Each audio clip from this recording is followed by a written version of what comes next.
Mhm.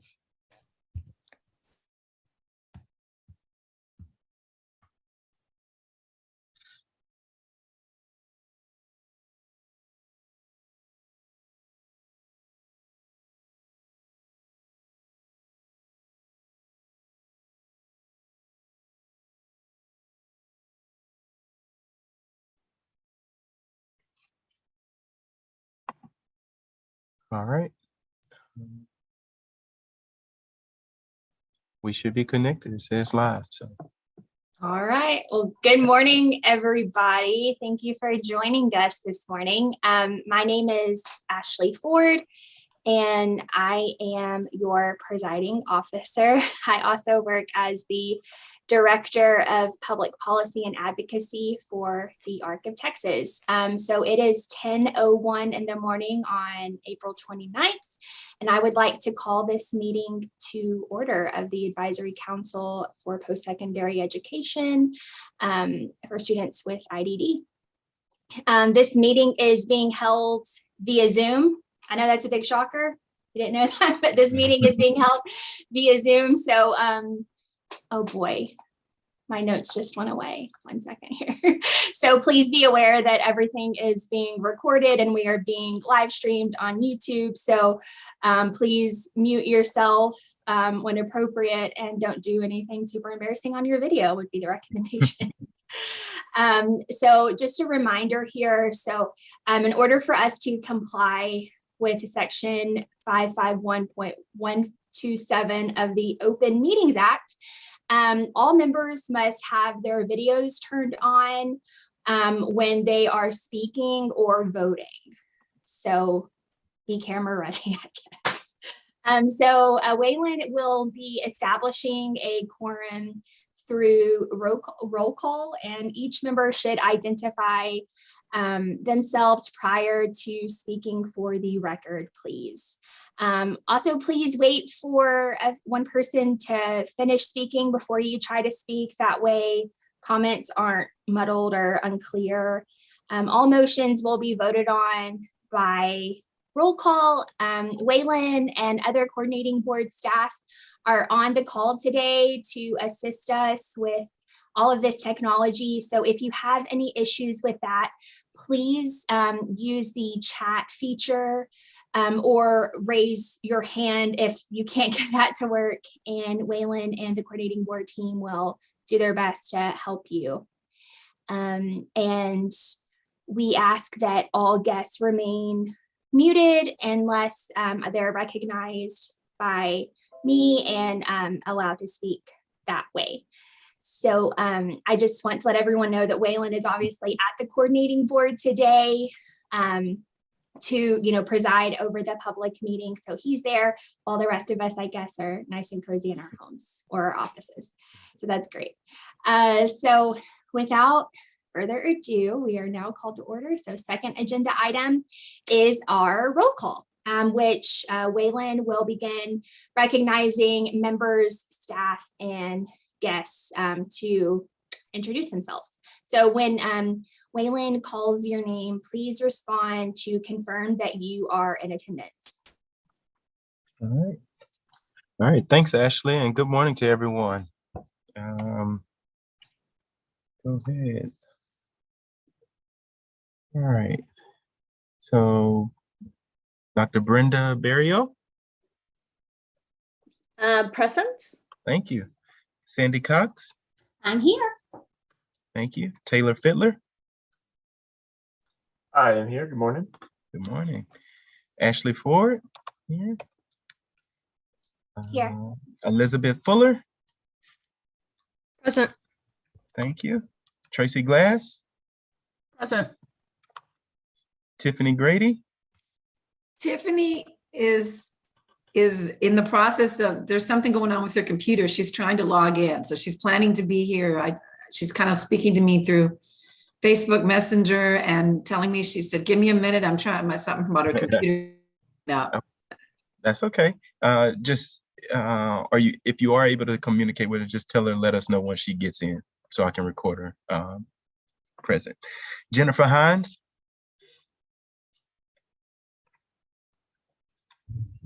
Linda Litzinger.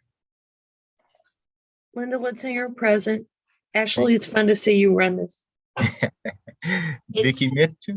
Fun to see Oh, I'm sorry. myself Go try. ahead. Sorry. Oh yeah. No, you're doing good, Ashley. You're doing good. Vicky Mitchell. Here. Thank you. Susan Maresca. Here. Thank you, Susan. Good morning. Ramonda Ola Loye. Good morning, present. All right. Good morning. Christine Price. Present. DJ Puente. Here. Thank you. Good morning, DJ. Jolene Sanders. Beth Stalvey.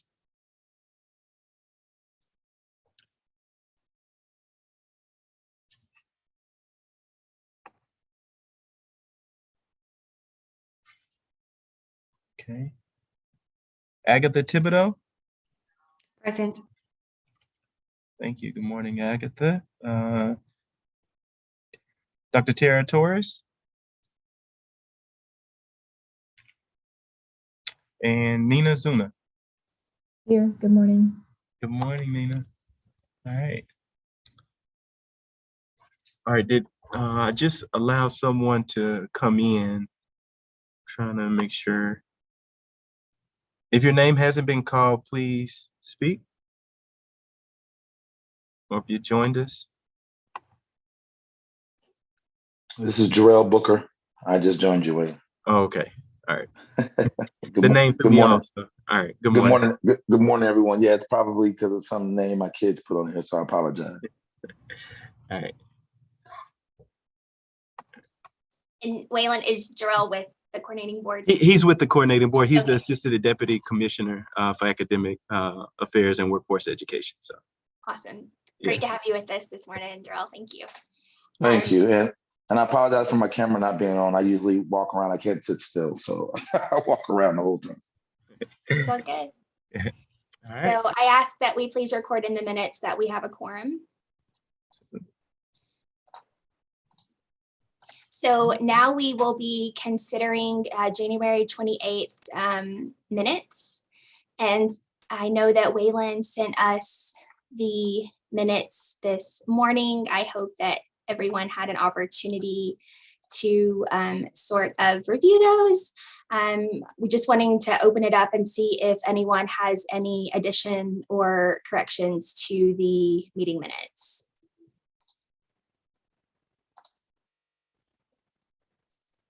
Hearing none, I'm wondering if I can have a motion to approve the January 28th, 2022 meeting minutes of the Advisory Council. Motion to approve. Can I have a second? A second. Nina Zuna. Nina Zuna has a second. Thank you. Our minutes are approved.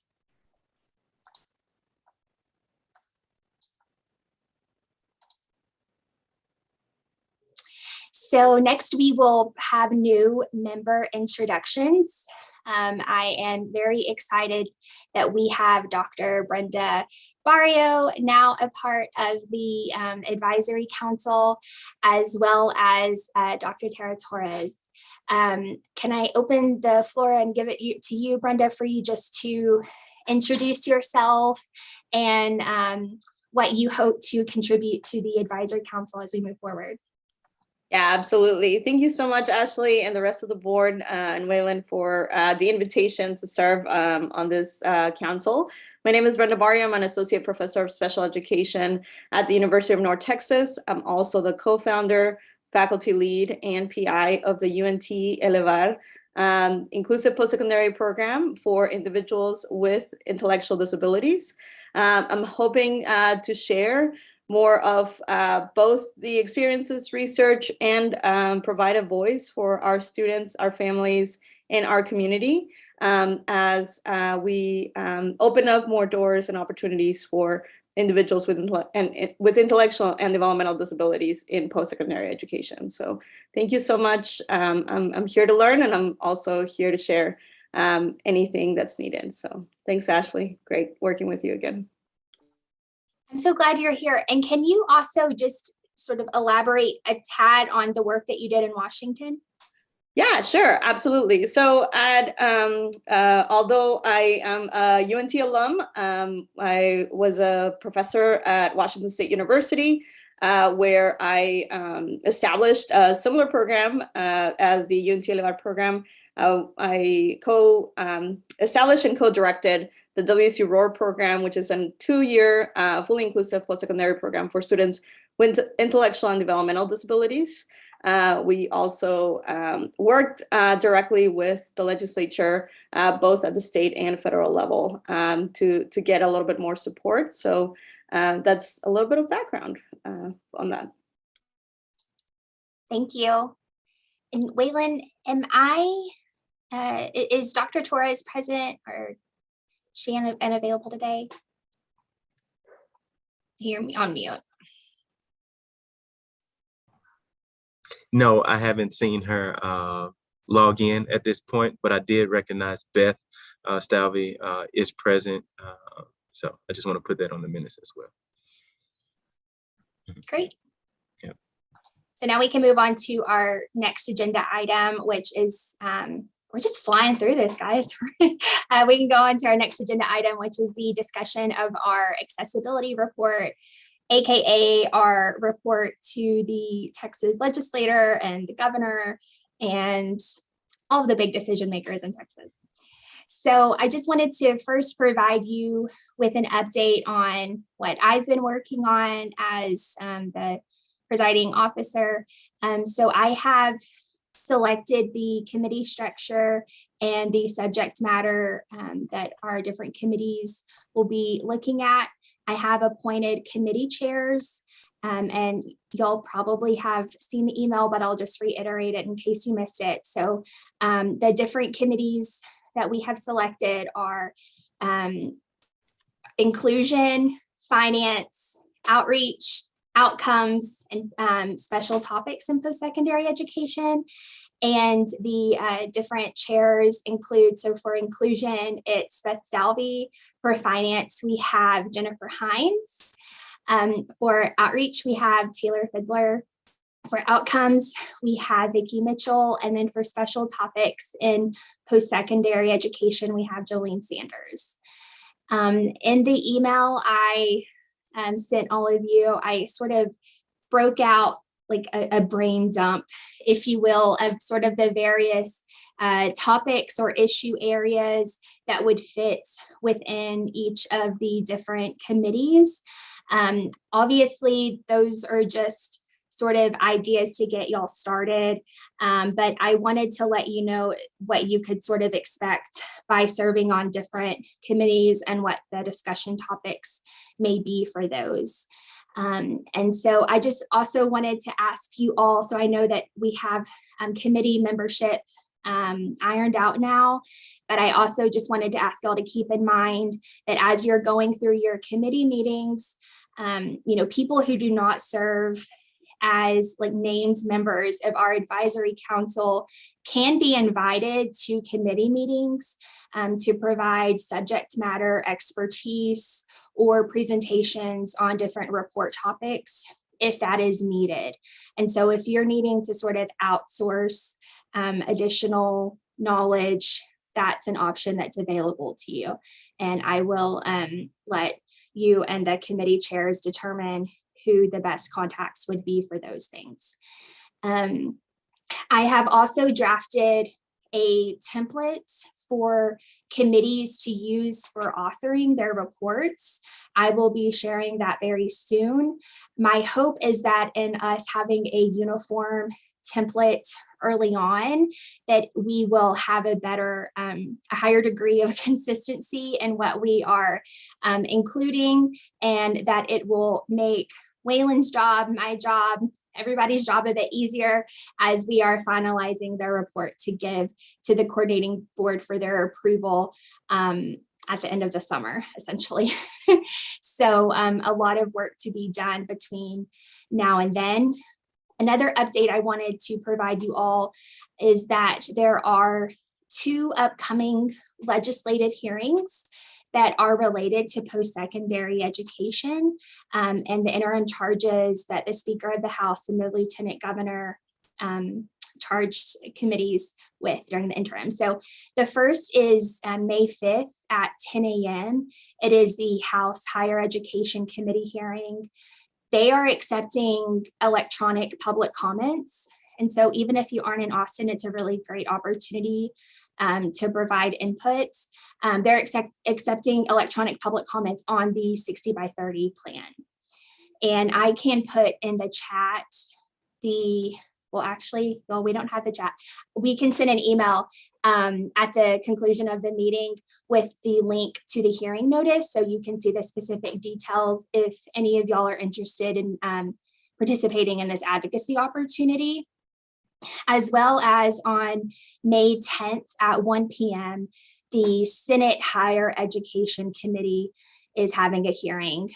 And they're going to be looking at enrollment trends and the effect of COVID-19 on enrollment trends, as well as the implementation of House Bill 3767, which concerns the tri-agency initiative, which includes the Texas Workforce Commission, the Texas Education Agency, as well as the Texas Higher Education Coordinating Board. So those three agencies working together to improve the workforce in Texas.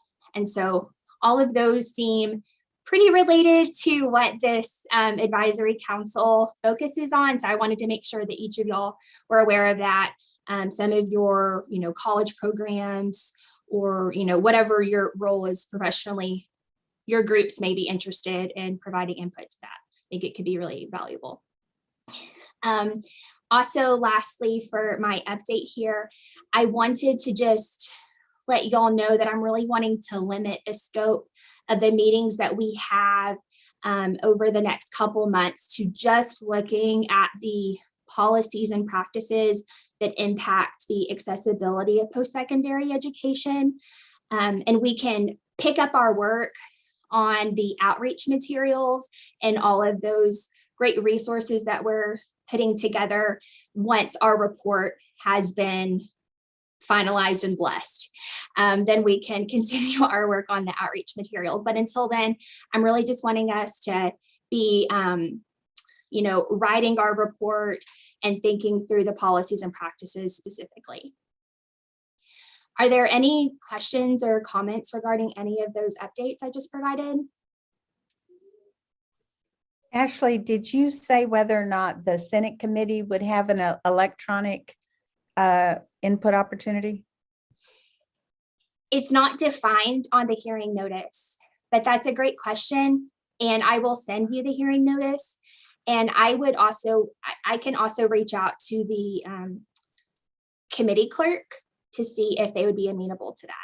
I will say, just for situational awareness purposes, the House committees have been more open to accepting public electronic comments than the Senate committees have been. So that's a great question, and it would be really great if they did. So I can definitely reach out to the committee clerk to find that out for you. Thank you. Let me make a note to myself, I remember.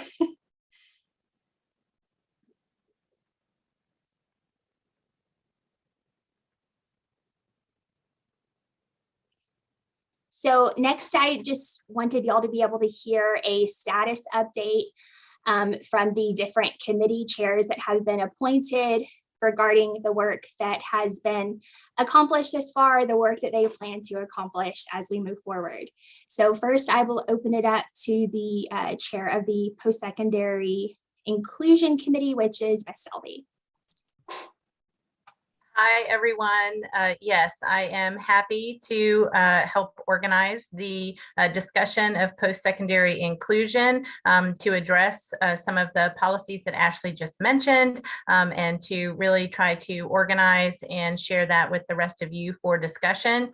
We have 4 other members on this committee: Sue, Sandy, Eliza, and Ramonda, and we have not yet had a formal meeting or had a discussion, but we will be scheduling that in the next couple of weeks and look forward to really getting into the weeds of this topic and sharing that at our next meeting. Do any of the committee members want to add anything?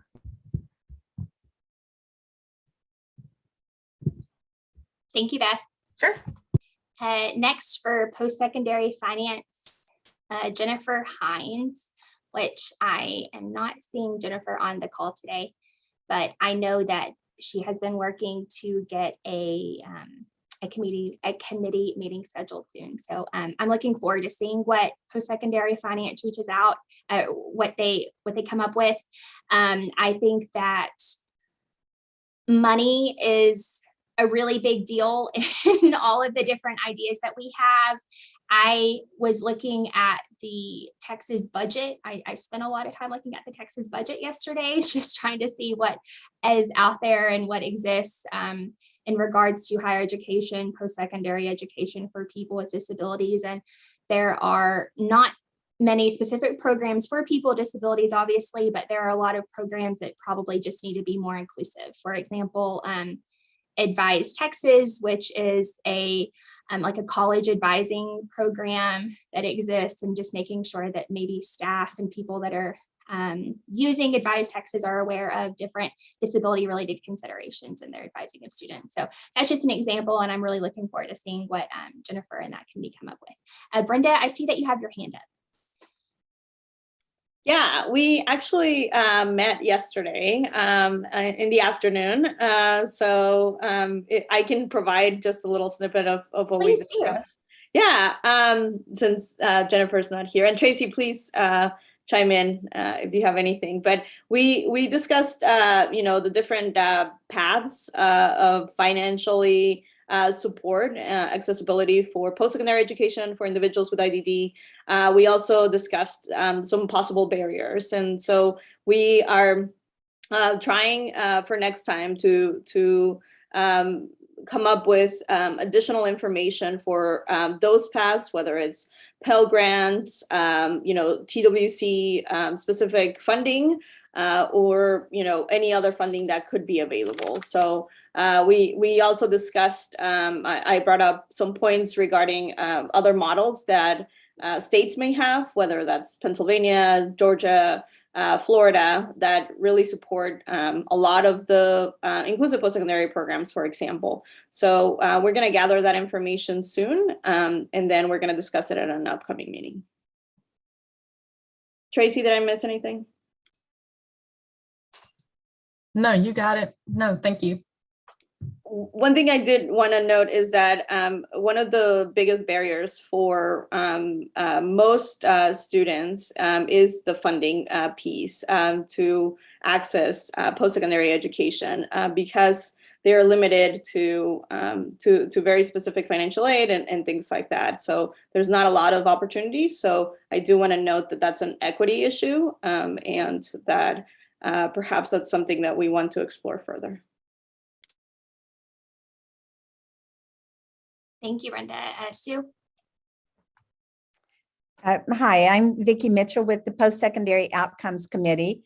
And on this committee is Sue Marasco with Houston Community College System. Hey, Vicki, I'm going to stop you for just 1 second, because Sue had her hand up when Brenda was speaking, and I just want to make sure before we jump into the next one real quick.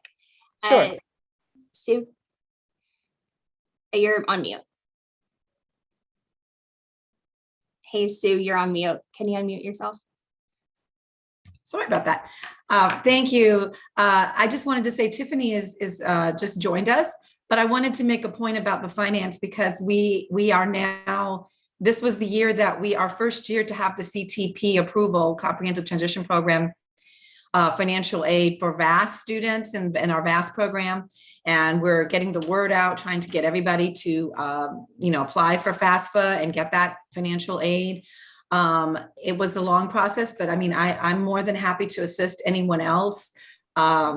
If you need assistance, because I was there with Think College when all this first started, way back when they first, did the CTP. I think it was back in 2013 or something. It was even before we got our TIPSA grant, but the CTP was, in its infancy.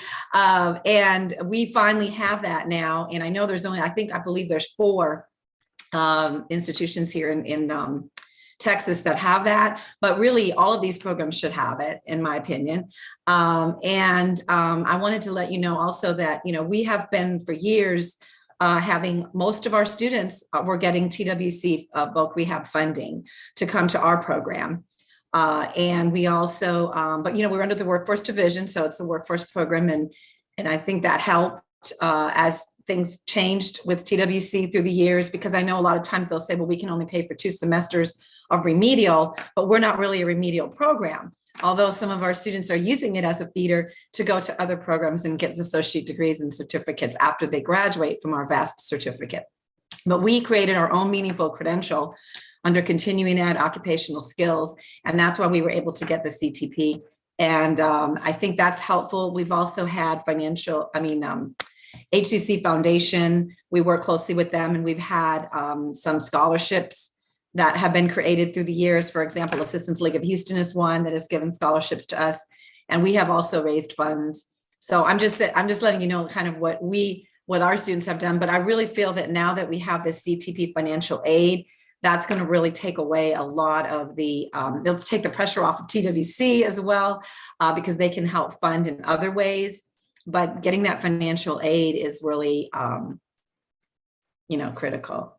Yeah. So I just wanted to let you all know that it's working now. I think we had about 10 students that got financial aid so far because we just started.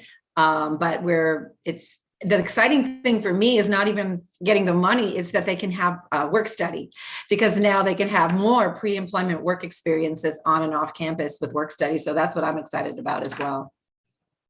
And Sue, thank you so much. I just wanted to add to it. So we also have CTP and all the financial revenues that you discussed for the Elevar program, for example, and we had it at WC Roar as well. The biggest issue is that they're only limited, our students go through financial and they're only limited to Pell Grants. And so that only provides $6,000 to $7,000 when there is no additional support for tuition, room and board, et cetera. So there is still a really big gap. So if we don't fundraise or provide any additional support within that, even with the tip seed grant, it becomes a pretty big burden specifically, because many of these tip seed grants we are not allowed to directly pay for students' tuition or room and board. We pay for everything else to get the grant, the program started. But there is still very limited. So, for example, the new cohort coming in will have to pay out of pocket, and most of them are not able to do that. So we're trying to find other revenue systems. And Jennifer and I spoke. We're going to speak offline again to see how TWC can really support and better understand their programs. But it is still one major issue, even after all these efforts.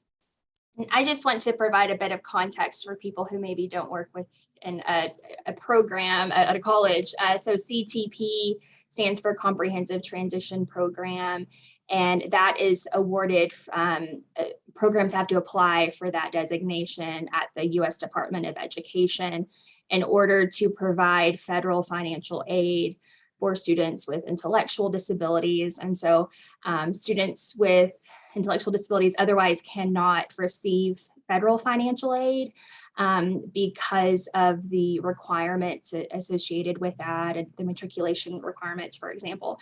So the CTP designation is a really exciting thing. We went from finally having one in Texas at Texas A&M to, I guess what Sue was saying, now 4 within a very short time period. So that's welcome news. But so when we're saying CTP, it essentially is these programs who have abided by very stringent requirements from the U.S. Department of Education and are now able to provide federal financial aid to students. So Sue, I see you have your hand raised.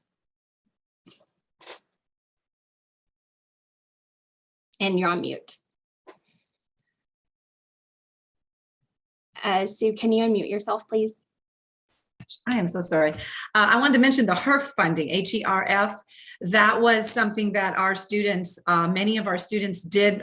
Brenda, it was something we weren't expecting, but when we found out that our students could apply for HERF funding, a lot of them got that, and you can use that for housing and other expenses. And so some of our students may have already had their tuition paid for, but when they got the HERF funding, they were able to use it for that. But I don't know how long that HERF funding, if that's going to be going on again, but that was a nice thing that nice source of funding that came up this past year, but I definitely agree we need to look at that, because there's a lot of other expenses involved, especially when you're a program where they're living on campus. And definitely. Sue, do you know what a HARF stands for? Or I was going to try to look that up. It's HERF and I forgot. Let me see. I'll look it up and let you know in a second. Okay, thank you. Linda, I see that you have your hand raised.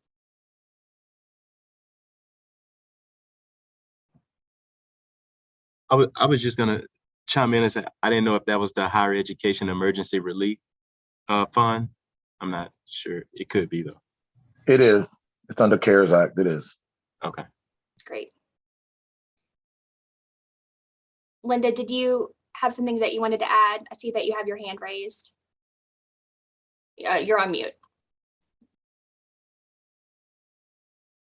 I'm usually better at Zoom. Sorry. This is Linda Litzinger. What are the 4 campuses? A&M and 3 more?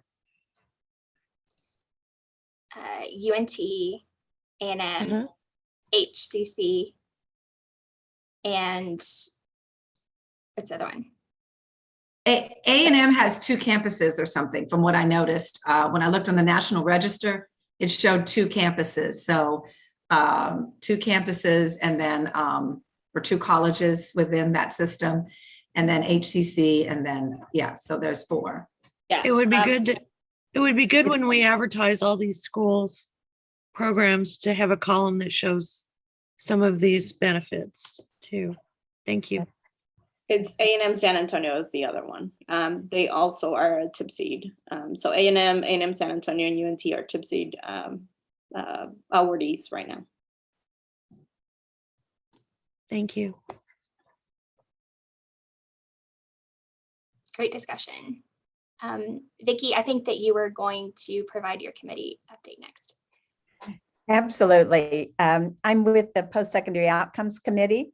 And on this committee, it is Sue Marasco with Houston Community College System, Linda Litzinger with Texas Parent to Parent, Brenda Barrio with UNT LFR, and Agatha Thibodeau, who's with the Texas Education Agency's Continuous Advisory Committee. And I've also recruited an outside member, Dr. Christina Geshanes. She is with the Sam Houston State University Garrett Center on Transition and Disability Studies, and she will be part of a project that we are doing with the Texas Education Agency and the Texas Council for Developmental Disabilities, which has the potential to have 2 merging data sets, because one of the data sets that we're doing with TCDD and TEA is looking at programs that exist within the school district special education population that potentially feed into higher ed. And yet with this committee, we're looking at the existing higher ed.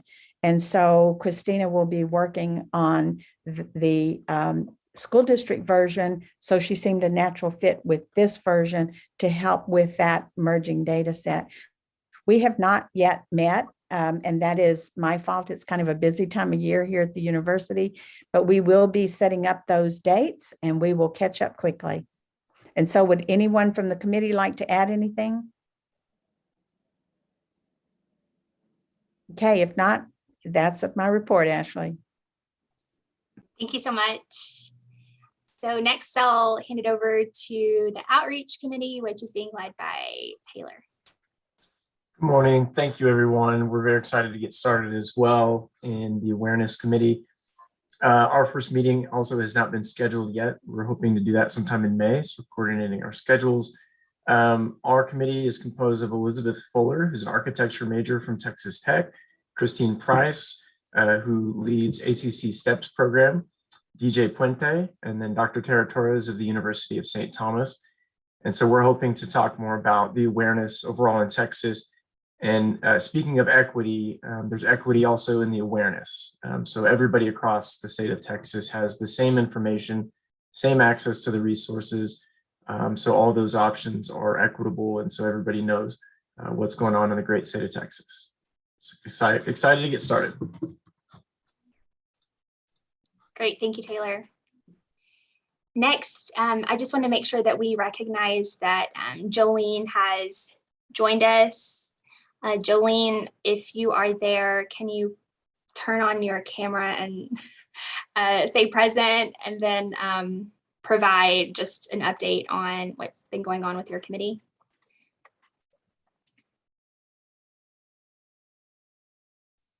Yeah, I apologize. I have a kid home sick right now.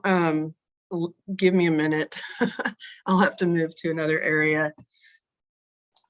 Sounds good. I wouldn't ask you if it wasn't an open meetings thing, so I apologize for. No, I totally understand. I apologize for being late. Just multitasking and the joys of working from home. I hear you. And while Jolene's getting settled, let me also add a descriptor for Christina Geshanes. Another reason why she was such a good match is that she worked as an instructor at the Texas A&M College Station Bridges and Paths program and was part of the planning for the new program Aggie Achieves. So she has quite a bit of experience at post-secondary programs for students with IDD.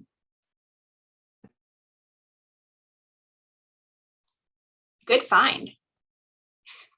I thought so. Yeah.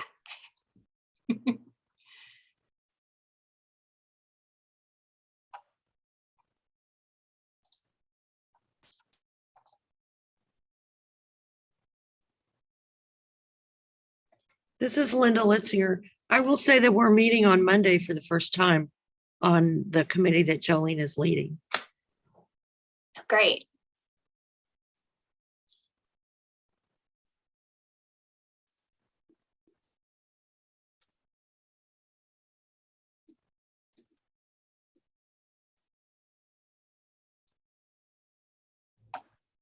This is Christine Price with the STEPS program.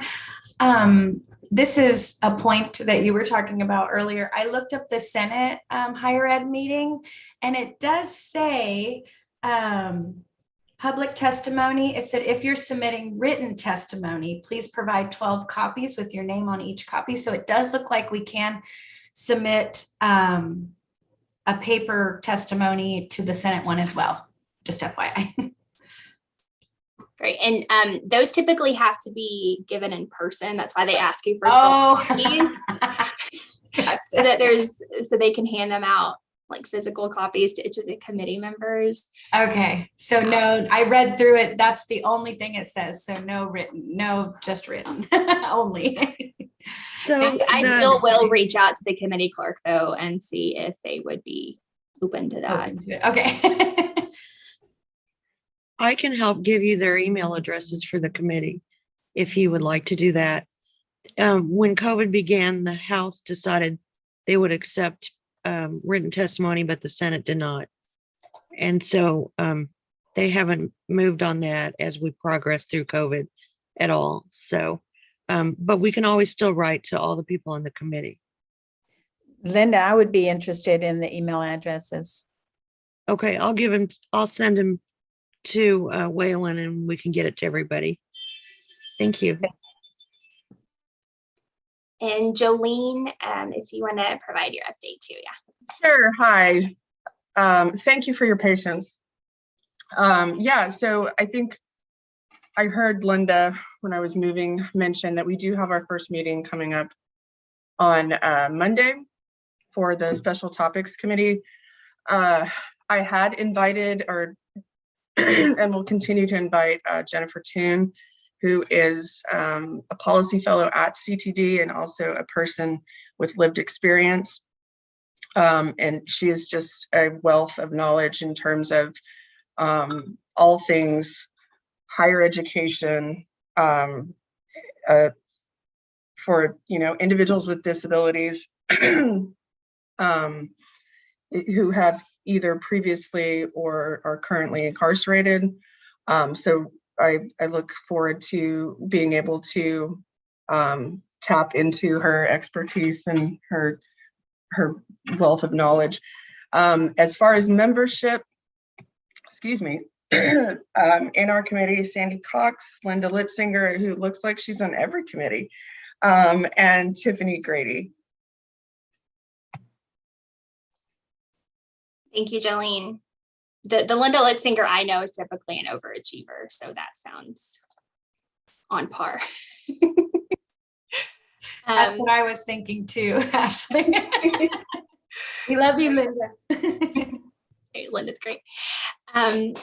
Wonderful. So I know we've only been at it now for about 45 minutes, but I just wanted to give us a chance to have like a quick 5-minute break here. When we return, I would like for us to have a discussion regarding this advisory council's vision. So in the introduction of our report, I would like to say what our vision for Texas is, and kind of what we stand for as a group, what our values are, what our vision is. So let's take a 5-minute break, and while you're on the break, kind of think about what you'd like to see and what should be important to Texas. So when we come back at 10:46, we'll get started on that. Actually, let's make it 10:47 because the time just changed. So 10:47, I will see you back. Go get coffee or water.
welcome back.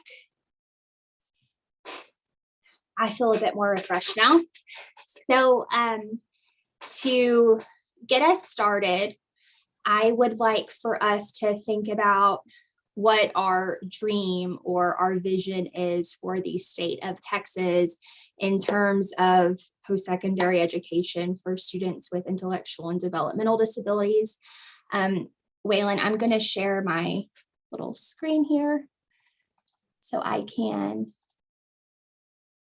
take notes and sort of record our conversation better. So can everyone see my slide here? Great. So first, I would really like to hear from DJ. DJ, if you're there, are you there? Yes. Great. DJ, I was wondering if you have any ideas for what our dream or our vision should be for Texas. Let's see. And there's no wrong answer. We're just gonna put it all out there, and then later on, we'll come up with something that is coherent and in a sentence form sort of thing. So no wrong answers. State.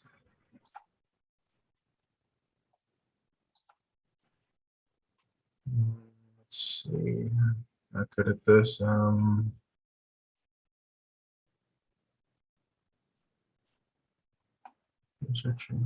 Vision.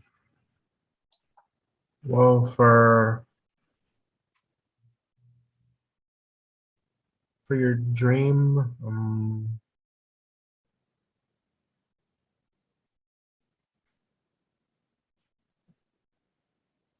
so like we make a better future, a better education.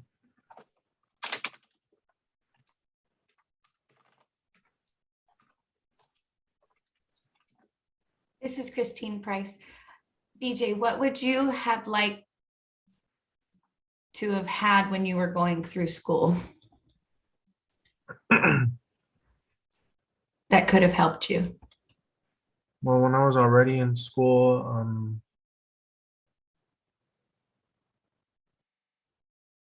I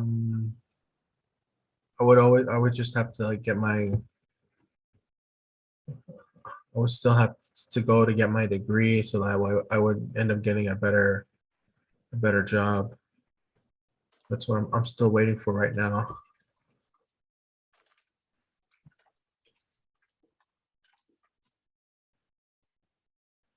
Great. And y'all feel free to raise your hand if you have other suggestions. Sandy? Vicki, So I was Sandy? just thinking, you know, just a tangible college pathway for all students.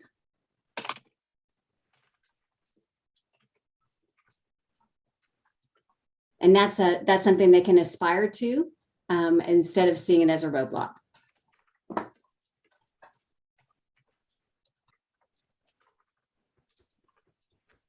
Okay. Vicki?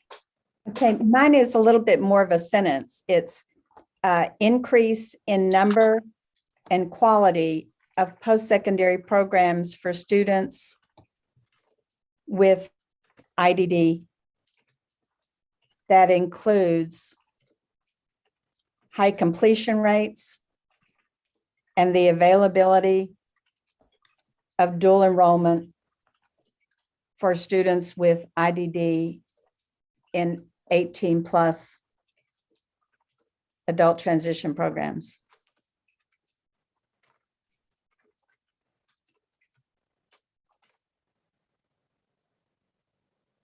Overachiever, Vicki. That's great. Ramonda? Well, following Vicki, I mean, she kind of summed it up with that sentence, right? But just thinking from the lens of having a daughter with autism and knowing how she feels about school and what she wants to do after school, it kind of echoes everything that everyone has says thus far.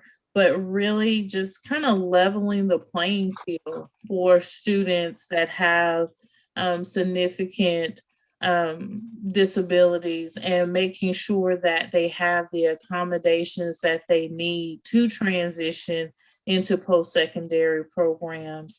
And those programs that they transition to are really able to meet their needs. They give them an opportunity to engage authentically in the learning and really prepare them to be productive citizens in our community. So I think that that's really important. It gives them something to look forward to, a future, and just really giving them a purpose of waking up each and every morning and knowing that they're going to make a difference every day. I think that's really important.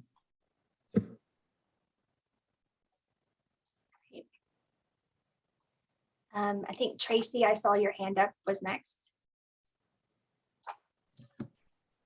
So I have three things that came to my mind. First off, because we are Texas, I would really love to see our state become the leader and model for other states regarding, post-secondary options and successful outcomes. I would love to see that. The second one is better job tracking. We need to do a better job tracking success rates after graduation from these post-secondary training programs. And that's something that we're going to be doing on our end. It's proving to be difficult trying to get a hold of people to find out where they are, what they're doing, things like that. But I think that effort needs to be made, and we probably need to step that up to find out just, kind of as a gauge for how successful our programs are. And that will also drive any changes that we need to make in our programs to make them even more successful in the future. And then the third one that I had, I would like to see more options. We call them tracks, here in PAS, we have 3 tracks that students can choose from, but PAS isn't perfect for everybody. It's not appropriate for everybody. And so what do we do with the students, for whom PAS is not a good option? There's still some gaps that need to be filled. And so I'd like to see more options created either by A&M or by, other universities or colleges, programs, just more options created in higher ed and in higher paying jobs. Because some of our tracks in PAS, while they're appropriate, for the students' educational goals and employment goals, they don't pay much.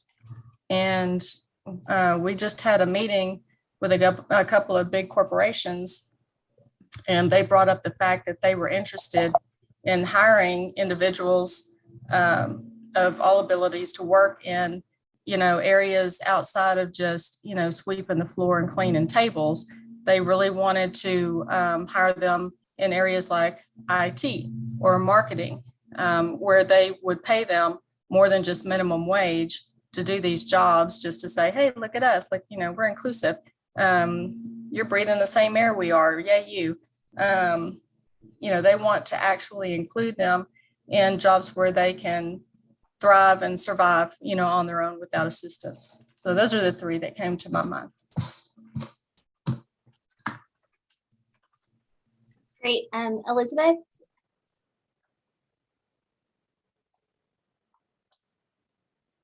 I believe Linda has had her hand up longer. Okay, I was losing track. Thank you. Hi, Linda Litzinger. I'm wearing my parent hat.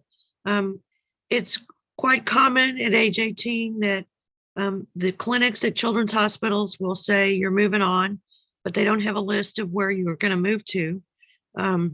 And so on the education side, we don't want that to happen here too. We need a very comprehensive chart that everybody is giving out.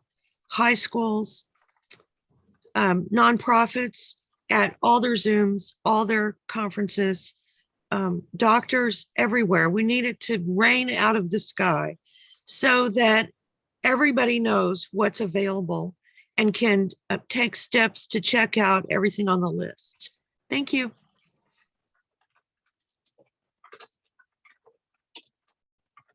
Elizabeth?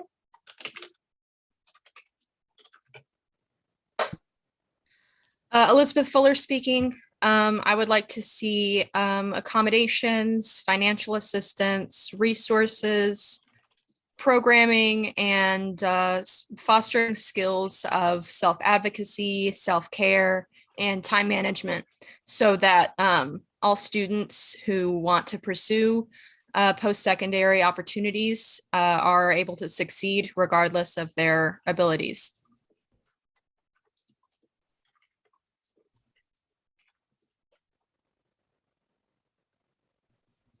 Thank you, Elizabeth. Taylor? Sure. So similar to what a couple of you have already said, but I'd like to become a leader in the nation for the access to, the awareness of, and the delivery of suitable programs and resources to include all individuals with IDD to have a meaningful and productive life. My second dream would be to establish more acceptance and awareness for Texas companies and corporations to better support these individuals as they explore their vocational goals. Can you repeat that last part? I just want to make sure I'm capturing it. Sure, sorry, I'm saying that quickly. Establish more acceptance and awareness for Texas companies and corporations to better support these individuals as they exit these types of programs and services so that they can continue on the work that we've done and have opportunities well beyond they receive these services into adulthood and even retirement, so that we carry on that message throughout. And it's not just at the very beginning of when they're young adults. Great. Sue?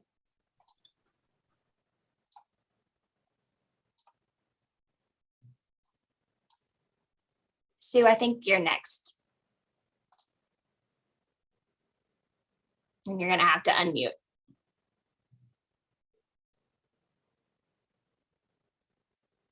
Hey, Sue, can you unmute, please? I'm sorry. I was raising my hand on behalf of Tiffany Grady, who is a graduate of a post-secondary program at the HCC Vast Academy, and she's HCC associate degree, who is continuing in college. And I know she wants to, for some reason, she's not seeing the button. She said it's not showing up for her raising the hand button. So I'm raising the hand for Tiffany. And most of the things I would have said, looks like we've pretty much covered. So Tiffany? Yes.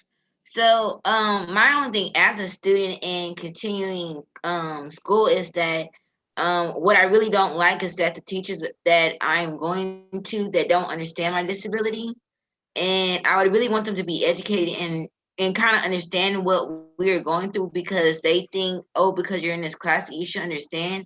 And they're not being educated, so they're not giving me any explanation on how to do anything. They get frustrated because they don't understand the disability. And that would be something that I really would want the teachers to get more education on, because that is something that I deal with a lot of teachers, that they don't understand the disability and they get frustrated, especially for students that are finished with the VAST program and want to go prolonger, because at this point they can get scared and not want to go back to school because these teachers don't understand it or not giving them the will to like want to learn. They're just like, well, you can get it, go to tutoring. I've had many teachers where I would get help from a tutor and then do the work, and they're saying, well, that's not the way I wanted it. So I think just educating the teachers, and you know, as I'm volunteering at the VAST program, I really would want to see, well, already seeing is that they do need the financial aid because they're still a student, they're still learning, and I think they should have the opportunity as a typical student for going to school. And that's it. Thank you, Tiffany. Nina, I think you're next. Thank you. This is kind of in line with what Taylor said earlier, except I want to backtrack and talk about acceptance and understanding that students with IDD can attend college and be successful in college. and really get that understanding within the universities, within the colleges and the community, because that's often a barrier of just getting that first step, you know, in the door with our post-secondary program of being on campus. Because when those faculty and staff have the understanding that it can be successful, it opens up the types of courses at the university. In addition to our core courses, we have our students attending typical college courses, but if they don't have that awareness that they can be successful, right? And then also in the community for those internships and work employment, work experiences. I mean, I think it's just such a big thing. We still have a lot of outreach and messaging that needs to be done to show the successes of our current post-secondary programs to really kind of get that understanding and acceptance across the state of Texas. Thank you, Nina. Do you feel like I captured what you were saying in those 2 bullet points? Yes, it's more about, yeah, when they understand that these students can be successful, then they're open to all the things that the college and the university has to offer, as opposed to our post-secondary programs being parallel programs. I want to see more of that overlap and inclusion. So it kind of goes across several of our different committees. And the same thing with the work experiences in the community, like Taylor was mentioning, that they're going to be, when they graduate, they'll be open to employment. Well, we want them also to be open to during their training program, when they're doing their internships, that they really understand that they can be successful. So it's not just the availability of the work experiences, it's the understanding of these individuals with ID can be successful.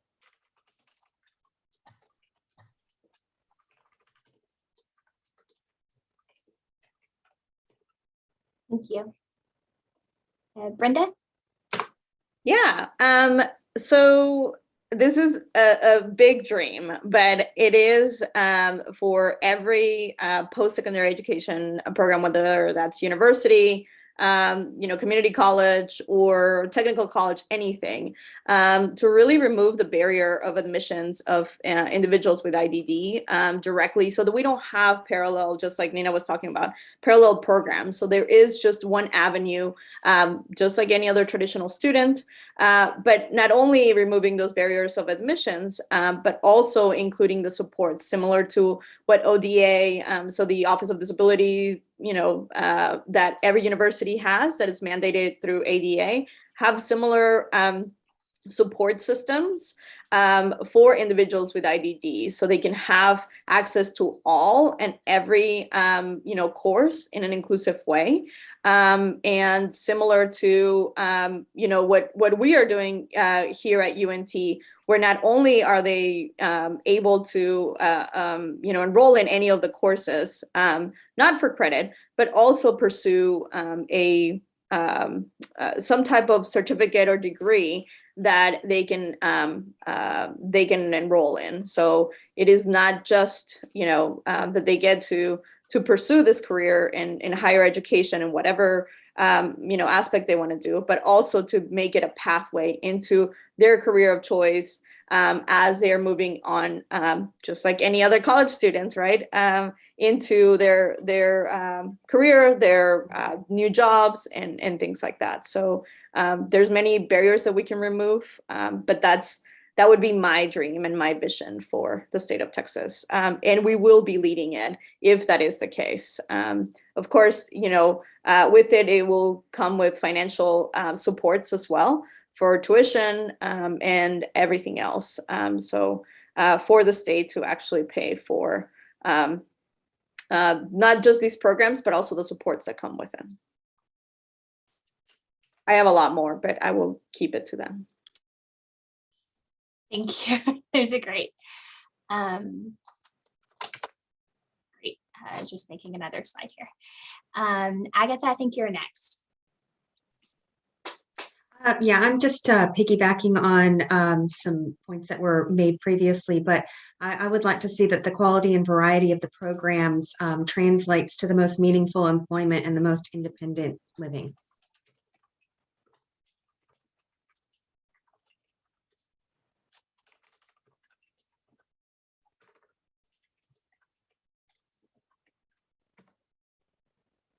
Thank you.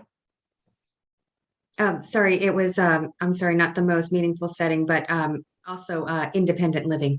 That's going to be important for a lot of our students. So instead of it saying the most meaningful setting, something that promotes independent living. Yes, yes, that it translates into meaningful employment and the most independent living.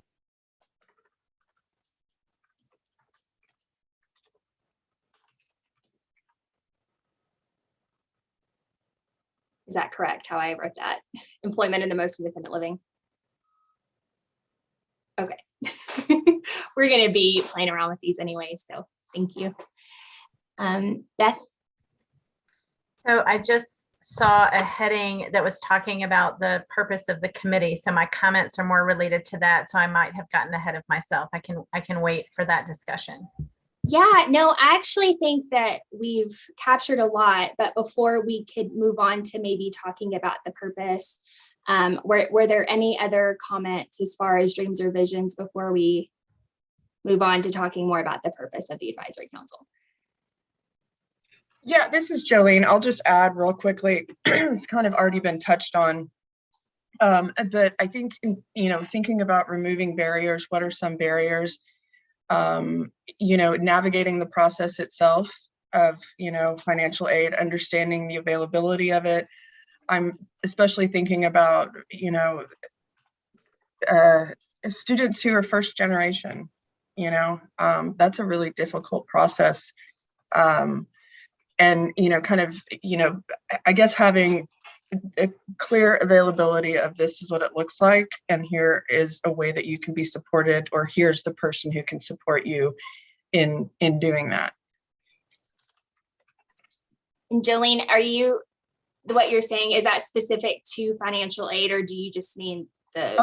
Yeah, I would say not just financial aid, but the process itself of just say applying, knowing what programs are available, knowing, and this has been touched on it, extensively, but the ability to, yes, I can go to college, that is available to me. And then what does that process look like? And how do I pay for it? And navigating that application process of being able to get financial aid. Jolene. And I think in just the last one, because my brain is always kind of thinking about what are populations that we are not typically talking about or don't immediately come to mind as traditional students. So I think, I would hope that Texas would, be a leader in looking at, first of all, having the data, and looking at the other populations who should or could have access to higher education, and kind of closing those gaps, especially where we have like the intersection of IDD and other historically underrepresented students.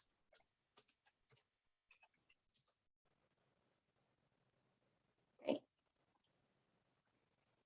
So I'd like for us to move on now to talk about just the purpose of this advisory council.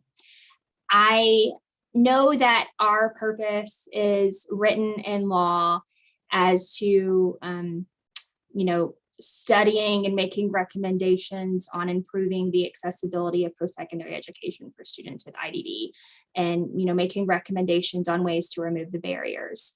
Unfortunately, I think also our establishing legislation, it uses the word accessibility, which can mean a lot of different things to a lot of different people. I think that we're all aware that, when we're talking about post-secondary education, we're not talking about necessarily the physical accessibility. We're not talking about stairs, for example, and those being inaccessible, and the availability of elevators over stairs, for example. We're talking about something a bit bigger than that, and something that can be more nuanced than that, right? And so I want us to just have a discussion about what the purpose of us and what maybe our efforts should be specifically to make an impact. And Beth, I will let you go first on answering this one, because I think that earlier you said you had some ideas. Sure. Thank you, Ashley. Again, my role in representing the DD Council, we are governed by the Developmental Disabilities and Assistance Act. And so I just wanted to share one of the visions and missions from that legislation. And one of the items says that the purpose is to enable individuals with developmental disabilities to take full advantage of their integration into the same community resources as individuals without disabilities, living, learning, working, and enjoying life in regular contact with individuals without disabilities. And I feel like the education system is certainly part of that. And I think people choose to go into higher education settings for a variety of reasons, certainly employment, but also lifelong learning and social engagement and all of those things. And so I think that in terms of the mission, I see it as really to allow individuals with developmental disabilities to have these same opportunities. And I think what has been the most eye-opening for me is I knew there were barriers that exist for people with developmental disabilities, but I think in the past 2 years that we have been discussing some of these issues, every time we talk, we uncover other layers of the barriers that exist. And I do hope that this committee doesn't just make recommendations, but can really paint the picture of the continuum of barriers that exist that prevent individuals from being good candidates or being admitted or paying for it or graduating. There's just, it all starts at different points in the system. And I hope that this committee can not only make those important recommendations, but to raise awareness, paint that picture, and identify all the areas where these gaps can be addressed.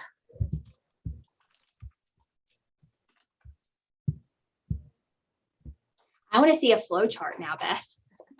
It's a wonderful idea about the continuum, because it is a continuum. And I think we've talked about many different aspects of the whole process being challenging now. So I don't know who raised their hand first, Sue or Elizabeth.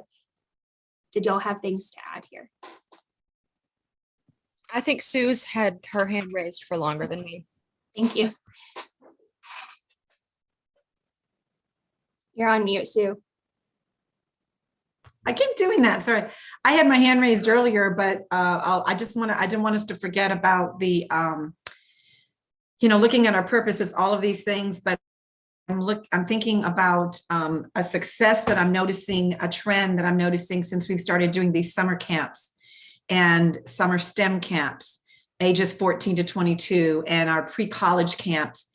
And I'm not sure if that's part of it, but I'm noticing that a lot of these students, just like any other student going to college, going to these, it doesn't matter. It doesn't have to be a special camp, for students with disabilities. We want to see the access for all, but other students who don't necessarily have a disability, they are being exposed to college way early. And I really want to see us, if there's some way this, advisory committee we have to look at the outreach, if you want to call it under the outreach part, awareness, but looking back in the schools, there's some great innovative things happening in Texas and all over the country with the early college and the middle college and all these different efforts, where concurrent enrollment and, all the different initiatives that are going on for any student.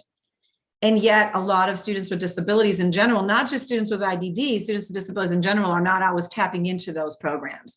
And so now that, I've just seen from the little bit of work that we've been doing for special populations, for our group, having these pre-college, having the STEM camps, the students are coming up, they're looking at careers, they're being exposed to careers that they never would have thought of before at much earlier age, because I think it takes a lot of times what ends up happening is these students, they're waiting till their junior or senior year. A lot of times, those of you that are on this committee that are parents, some of you are very educated and you're definitely doing the research and going out there and trying to find out, and you're trying to get all of this information.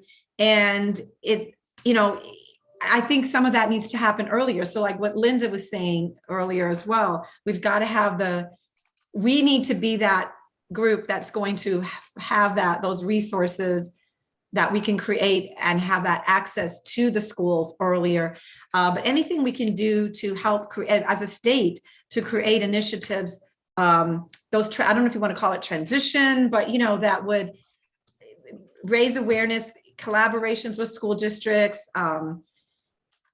you know, trying to get that word out, but getting making it more the norm that this population as well will be able to go to college. Because I still think, even though we have all these programs now and things have gotten better, you see the barriers. I fully agree with Beth. We need to be the ones to remove those barriers, identify the barriers, remove the barriers, and find how to provide those supports. And a lot of it is going to be education and professional development and awareness. But I want us to look at not only when they get to the college, what we have to do at the college level to make those changes, but what can we do way before getting the students and, you know, to start thinking about going to college. Think college, you know, thinking college at an early age, like anybody, and you know, knowing that this is something that you can do, and it doesn't need to be a special program. You know, they have so many different interests, and just like anybody. And I think that, you know, anyway, I could go on forever, but I just wanted to put in there that how we're going to do that, what recommendations we can do for that, connecting the high schools and middle schools, and, you know, having ways to, you know, prepare, maybe even in preparation and collaborations with post-secondary and middle school, elementary school, high school. So they get exposed, because once they get exposed at an earlier age to these things, then it's going to make it a lot easier when they make that transition to come to post-secondary.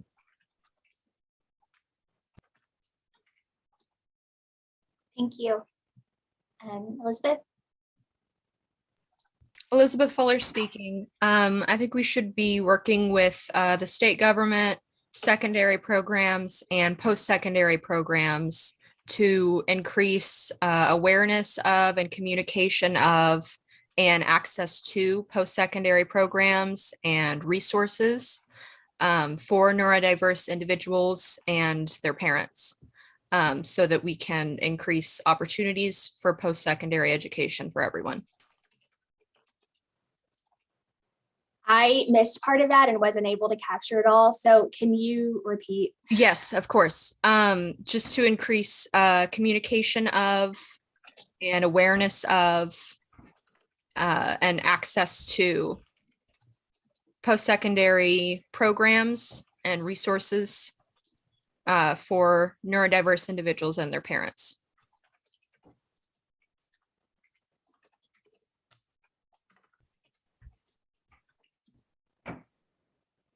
Great. Taylor, you raised your hand. Sure, thanks. This is Taylor Fiddler. I'm hoping that we can better build a bridge. I don't know if that's a good analogy, but every time I start to talk about this, I see this as a bridge, and we may have the middle part of the bridge down, which would be us, and we're all talking about it. We have our programs, we're immersed in this work. But to get the students to our part of the bridge and then to pass them off as they exit the bridge, I think we're seeing lots of potholes here. So identifying, and I don't know if we want to put that all in there, that's a big analogy, but identify the gaps, the potholes, and listen more to the experiences of these individuals to formulate more data on what exactly are these gaps for them, their experiences. And when I say that, for example, we've had students that have gotten full degrees, amazing grades, and they end up working minimum wage jobs. And the gap was not that they were not given access to knowledge of the program to join. The problem was not that they couldn't do the work in college, they didn't have supports. They did, they had all of it. The problem wasn't that they didn't start working on these things earlier in their lives. The problem was, for this specific example, the companies that they applied to and interviewed with thought that this individual was going to be boring or not a good fit culturally with the social dynamic. That's the gap that I wish that we could also work on, is amplifying the awareness of the value to society that these individuals will add ultimately to whatever groups that they join, just giving them the chance, the opportunity. And so I think that, we're tasked with a pretty tall order here to get them, onto the bridge, across the bridge, and then not just shove them off the edge of the bridge at the end. It's extending that whole thing so that they have a meaningful opportunity to present what value they do have after they receive these services. And so I know that's a lot of all over the place, but those specific examples, though, I think we can take a collection of the student experiences and exactly what point did you feel that there was a gap here? Because if you got all these services and you still didn't get the job of your dreams, why? So we have to do better at identifying exactly where these missteps and these gaps are, so that they can have a better chance. Thank you, Taylor. Sandy? Hi. I did have it turned off and then I turned it back off. I'm so sorry. Real quick, one thing, Vicki Mitchell just, she had an 11 o'clock meeting, so that's where she went. But I don't know, this is more kind of a question, or can we do this, but just increasing the confidence in the competencies of our students, not only with them, but their family members and educators and employers. I would love that to be our purpose, because it opens every door, crosses every bridge to grandmother's house we go, like Taylor was insinuating.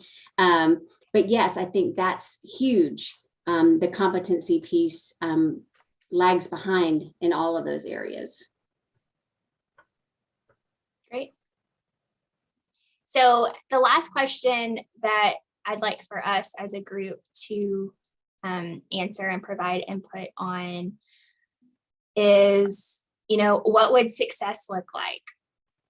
So for example, we know that Texas has the 60 by 30 plan, which is a very, the name in and of itself is what success looks like. So, we hope that 60% of all students by the year 2030 are, going to college or, a technical school. So, for the purposes of our advisory council, what would success look like in terms of what we achieve, what the state of Texas achieves?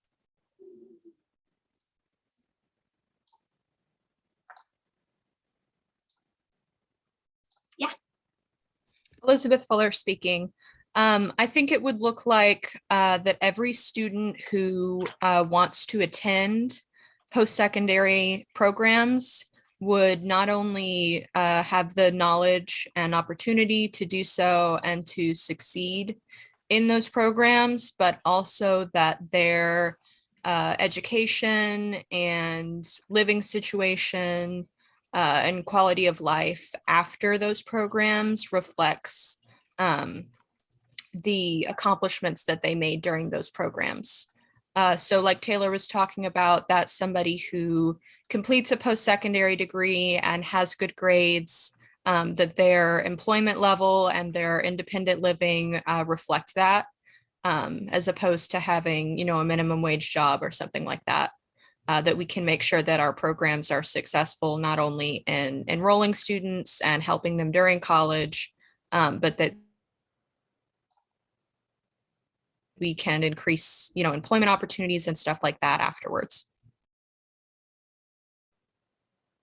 I'm going to add just here that completion of programs results in meaningful credentials and employment. Would that sort of encapsulate what you were trying I think to say? so. And independent living, quality of life, stuff like that.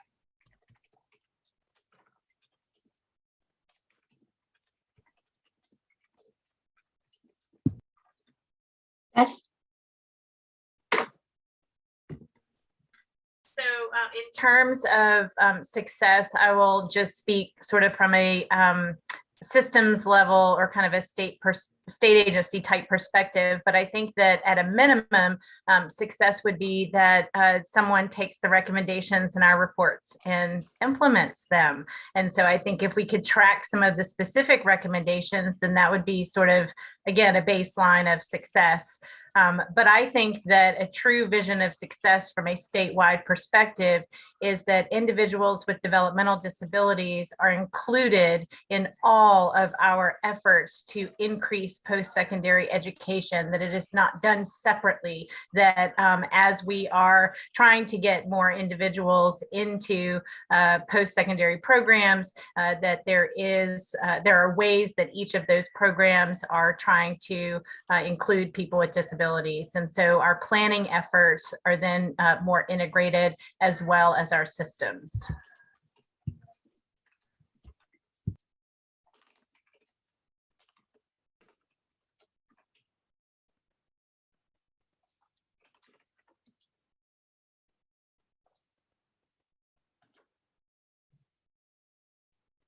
Yeah, I'll tell you, for me, I think what would success look like is that at least one of our recommendations to the legislator, someone get someone's attention and they want to hear more about it. I think that would be, and I'm just going to write that in here. So a legislative recommendation is of interest to a decision maker. From our report.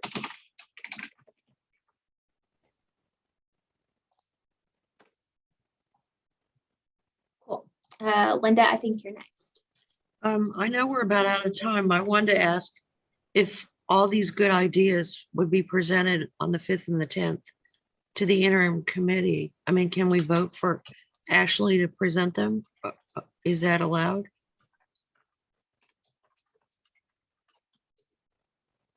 I think that's like, I would be happy to present all of these. And maybe not every single one of them, but sort of working Summary. with them and, Yeah. and coming up with, you know, sort of a more coherent vision and purpose and all of that. I would be happy to do that. I think that in any remarks we would give to the legislator, and Waylon can correct me if I'm wrong, I would just say, you know, ultimately I would be representing the ARC of Texas, but also maybe just let them know of what my role is with the advisory council. And I'm not speaking on behalf of the advisory council. Waylon, would that be the correct approach, or can you provide some insight? Yeah, unless we had it routed through internally. Oh, that won't happen by the 5th. Yeah. Yeah. So, okay. But I think that's a good approach as well. You know, speaking on behalf of, if you are allowed on behalf of the ARC of Texas, and letting them know you also the presiding officer of the Higher Education Advisory Council for IDD as well. So they'll be seeing them again. Thank you. Do we need a motion for her to mention us in her presentation? I don't believe so. I mean, because Okay, she's I mean, if y'all wanted to, but if she's speaking on behalf of the ARC and not the council per se, I think it's fine. Okay, thank you. And just to double check, so the one on the 5th is focused on the 60 by 30 plan. So I would most likely, I'm just thinking, in any comments I would give, I would try to make it all relate back to the 60 by 30 plan so that it is on topic. Yeah. Um, And I'll make but sure I send that updated because it's building a talent building a talent strong Texas is the new 60 by 30 Texas plan. So I'll send that out just so you all have an updated version of what that looks like. That would be good because we're presenting on behalf of parent to parent. Yeah. Thank you. and just so y'all are aware, I've been asked to give testimony on the 5th during another committee hearing. So the House Human Services Committee has invited me to provide testimony. So I think that I should be able to do both, but just in case I'm not, I do think that I would be able to submit electronic public comments, if nothing else. So I just can't be in 2 places at once, unfortunately. I haven't mastered that quite yet. Maybe one day.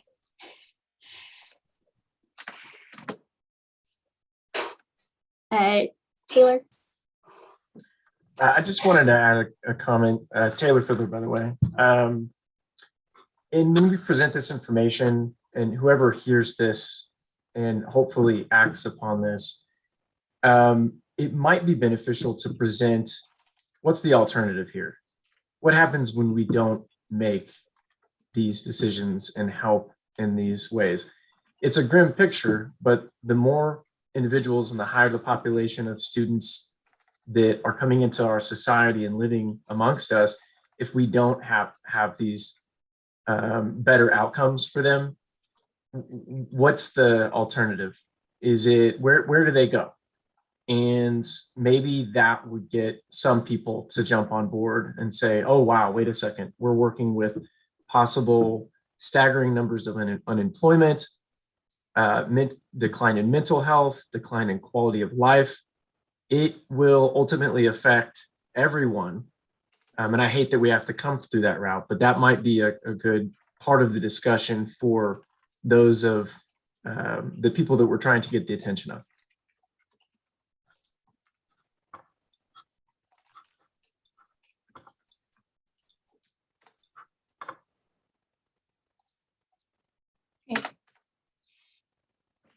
I think another aspect here of what success would look like for me is a lot of what, Brenda, what you were saying earlier is just having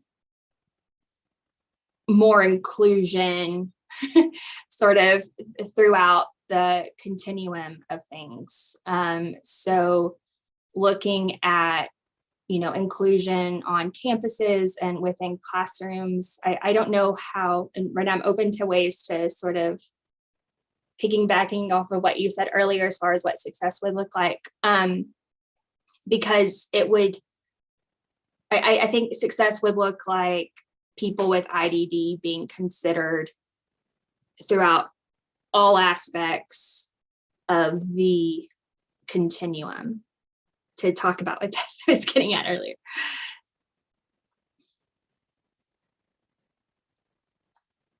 I can write that in here. I know Sue has her hand raised, so I will go after her. Yes, I'm really speaking up for Tiffany, unless we can come up with another way for her to, whenever she raises her hand, she's letting me know. So Tiffany, did you have something you wanted to say? I was just piggybacking off of what Mr. Taylor said about how can these students become more, or where's the gap is what is happening, is that, we get there and we finish college and everything like that. But I think what is happening is that most of the jobs are labeling us and thinking that we can't do anything better.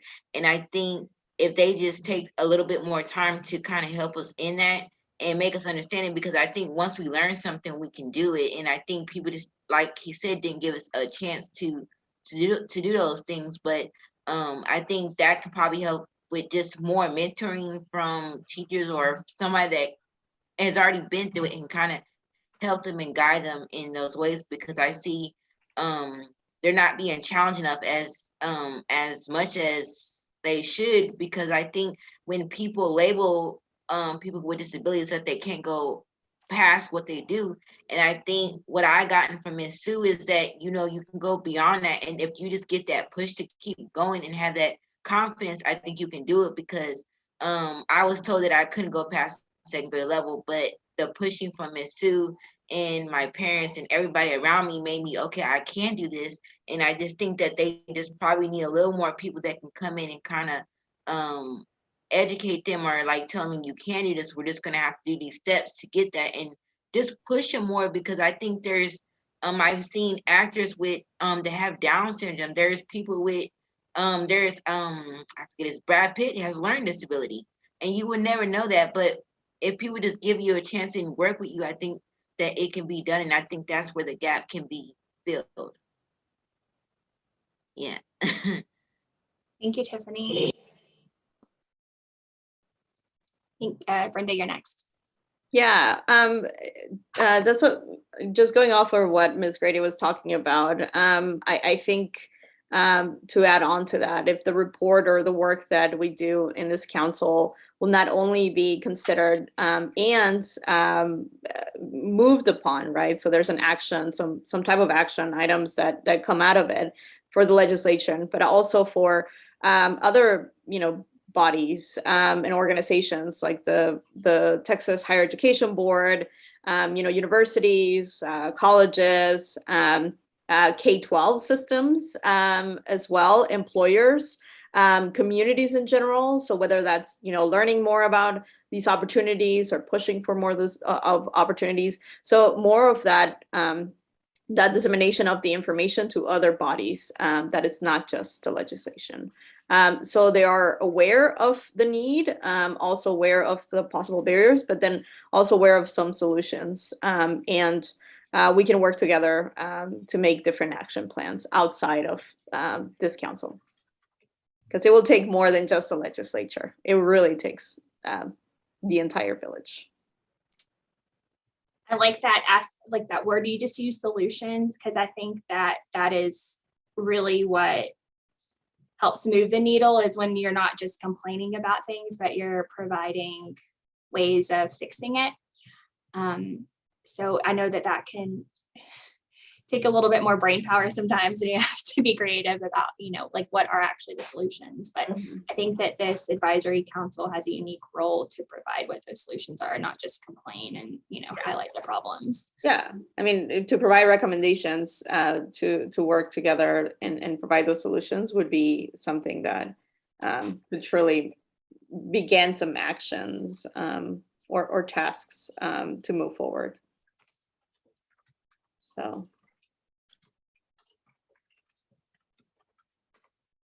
Christine? Yeah, so I was just piggybacking on what Miss Grady said, and I was thinking of a solution. We could have more advocacy toward employers from colleges and the state to advocate for these individuals. Like, here is what they can do. Here are the jobs that they are ready for.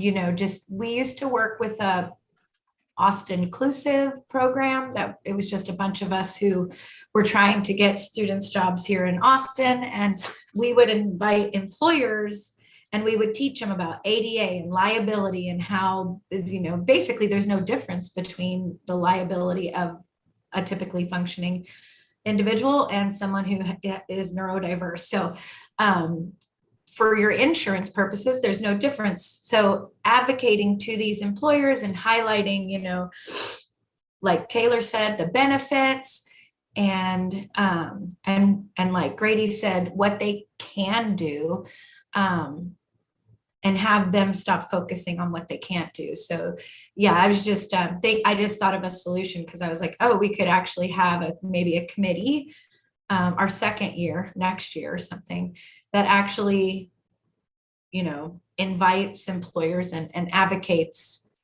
directly to them on behalf of our individuals in this population. Thank you, Christine. Thank you. Well, just looking at the time here, and I want to be respectful of everyone's time. I just really appreciate all of these wonderful ideas and this highly engaged discussion. I think that I'm very excited to see what our vision turns out to be. So my plan is to, I'm going to stop sharing here. My plan is to kind of look at all of the notes that we just took and formulate, a paragraph or two for the purposes of the report, so that when, people are reading the report, they have a better understanding of what we stand for and, how we are, the lens through which we are looking at post-secondary education. And so I will try to have something prepared before our next meeting, just so that y'all can provide some feedback for that section of the report. All right, any other comments or questions regarding that? Great. Next, I just want to kind of talk about the plan for the next meeting. Given the condensed timeline that we are operating in, I will be calling another meeting for the month of May. And Waylon and I are sort of unsure about what this meeting will exactly look like. It may turn out to be more like a workshop, to where we can have some designated time for committees to meet and talk about specific aspects of their of the report. But it also may look different if we are actually able to get some presentations from folks. I reached out to some people to provide presentations during this meeting, and no one was available. So that maybe there will be hope for the month of May. It seems to be a busy time of year for a bunch of folks. So we'll be in touch with you soon with a date so that you can mark it on your calendar. In addition to that, I just wanted to provide an opportunity for y'all to provide feedback or ideas of other topics for discussion at the next meeting.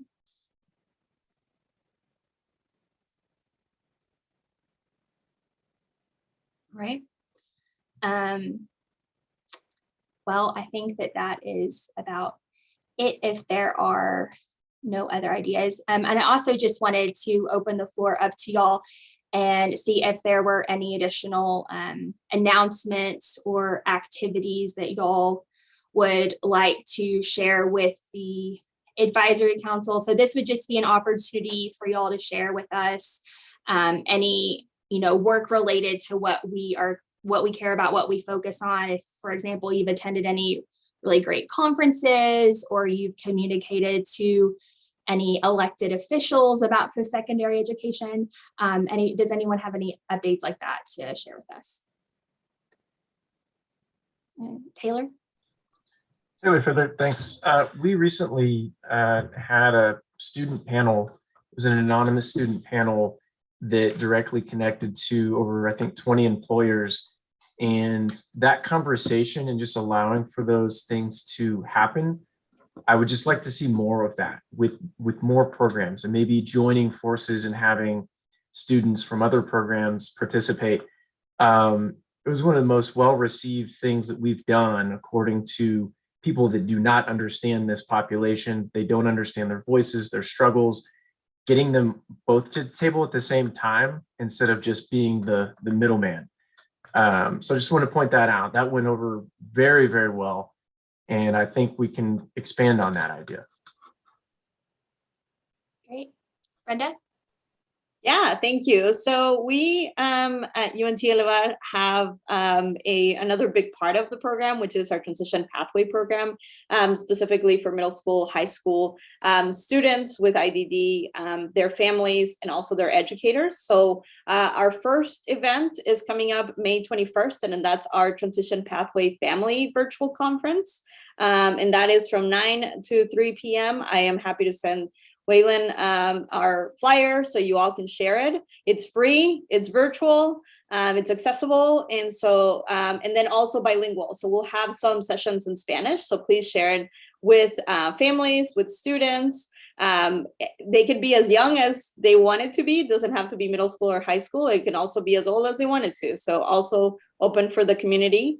The other part is our educator summer institute, which is going to be in July, July 14 and 15, also completely free. We have guest speakers from the national recognized researchers. So there will be, it's more of a workshop, professional development for educators. And then our last event is and it's not really an event, but it's our summer program that runs from July 11th, through the 15th. And that is specifically for high school students and young adults with intellectual disabilities. It's also virtual. It's also free because of our tip seed grant is paying for it, thankfully. And so if you have any students, if you know any students or young adults that would like to participate, it usually runs like a traditional camp. It's just all online from 9 o'clock in the morning until 2 o'clock in the afternoon, 3 o'clock, where they would do some virtual meetings, but also some offline stuff. So they don't have to be in front of the computer the whole time.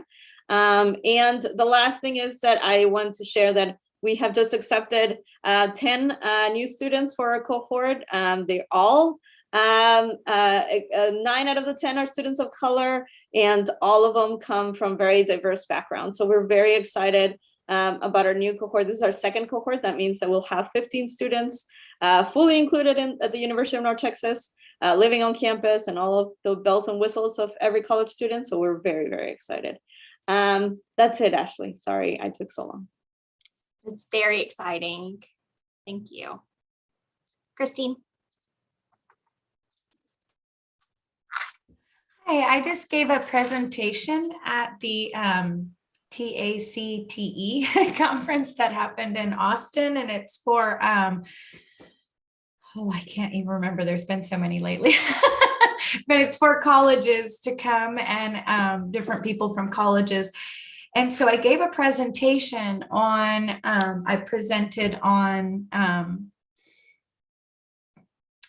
supports for individuals with IDD and supporting them in college, all across the college. And I really anticipated like 5 people coming to my presentation, and there was more than 20 people, and none of them were were part of a program like ours. They were just college professors, college, people who work in the college run programs, other programs, but not specialized programs. So it was really neat to see them wanting to get that information. And they did agree that, people, neurodiverse individuals were coming to college all over, not just for specialized program, but entering in the traditional path as well. And they were very into it. And in fact, they all asked for the presentation. And it gave me a little bit of hope, like, oh my gosh, like the rest of the colleges are, and not just our little niche in our colleges, but like all across the college realm, people are getting interested in this, and how do we help? And I really came about it like, all of the things I'm talking about will help all of your students.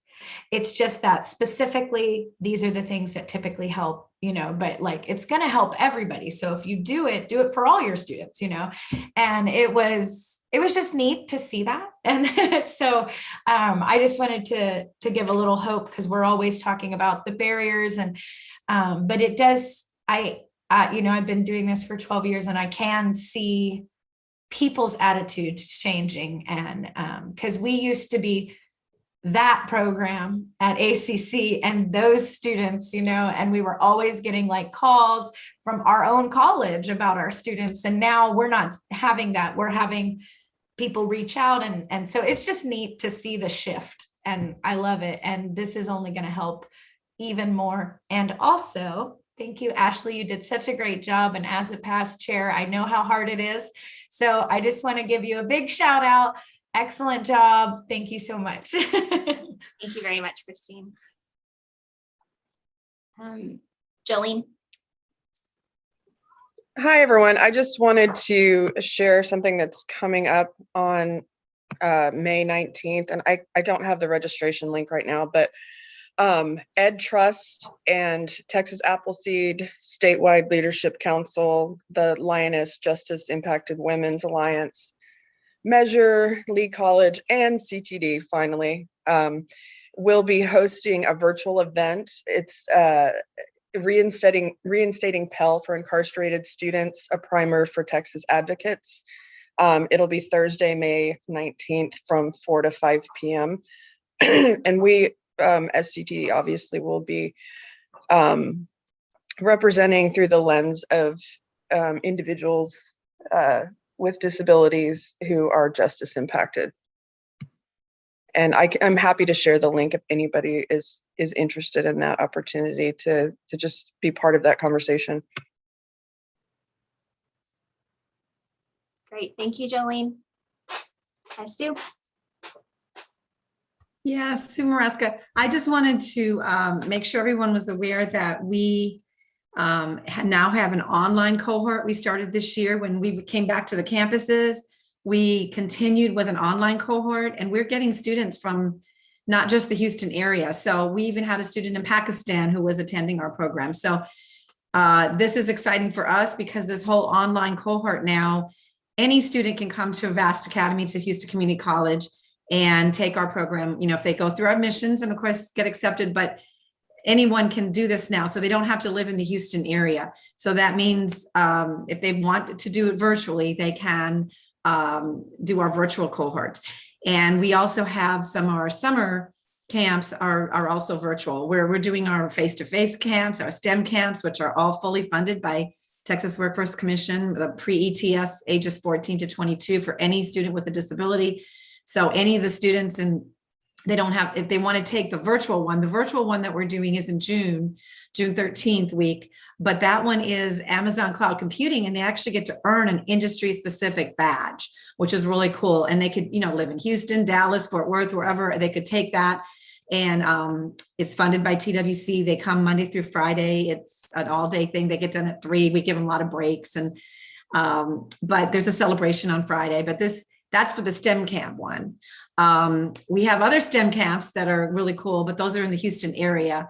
But I just wanted to put that out because I know Texas is so large, and I always get it, you know, we always get John's, you know, Pierce Shamora, you know, from all the things that he's doing and all what everyone else is doing in Texas. But it's kind of hard. Not everyone's able to travel and move to another location to go to school. And I just wanted to put that out there that we are virtual now.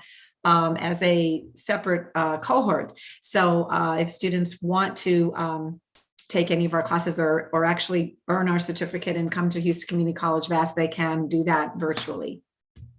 That is exciting, Sue. Thank you. Sandy, I think you'll be the last one.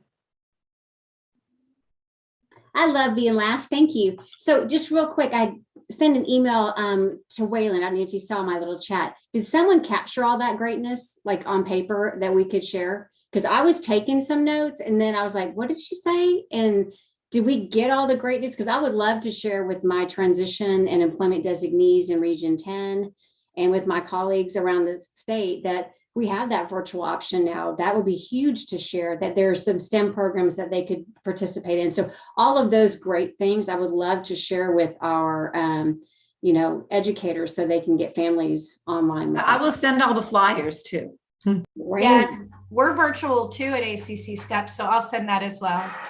Thank you. I would love to send it out.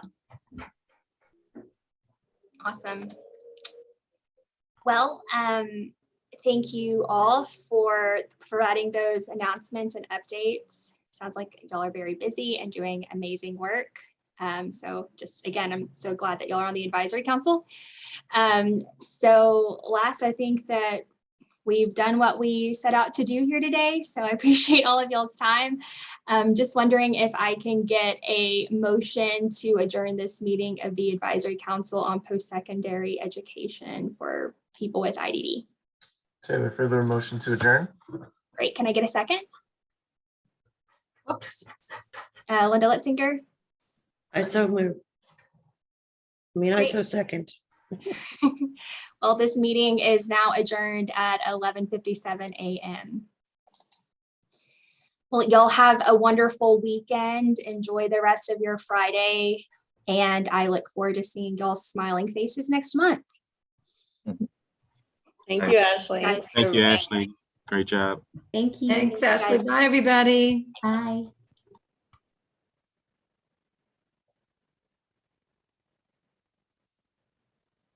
Okay, Waylon, we did it.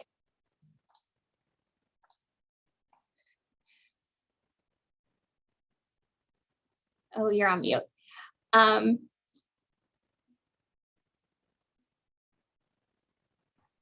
sorry. I was saying, wait 1 second. Let me disconnect from the live stream. Okay.